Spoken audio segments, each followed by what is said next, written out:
তুমি ২০ বছর আগে ও পরে রফিক আজাদ।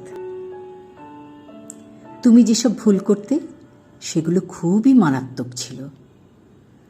তোমার কথাই ছিল গেঁয়ো টান, অনেকগুলো শব্দের করতে ভুল উচ্চারণ। প্রমথ চৌধুরীকে তুমি বলতে প্রথম চৌধুরী। জনৈকে উচ্চারণ করতে গিয়ে সর্বদাই জৈনিক বলে ফেলতে। এমনি বহুতর ভয়াবহ ভুলে ভরা ছিল তোমার ব্যক্তিগত অভিধান। কিন্তু সে সময় সেই সুদূর কৈশোরে ওই মারাত্মক ভুলগুলো তোমার বড় বেশি ভালোবেসে ফেলেছিলুম। তোমার পরীক্ষার খাতায় সর্বদাই সাধু ও চলতির দূষণীয় মিশ্রণ ঘটাতে। ভাষা ব্যবহারে তুমি বরাবরই খুব অমনোযোগী ছিলে।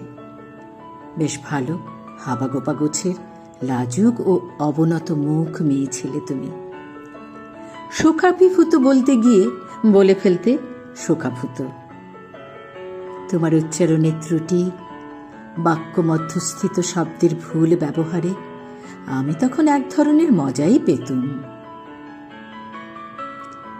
২০ বছর পর আজ তোমার বক্তৃতা শুনলুম, বিষয় নারী স্বাধীনতা।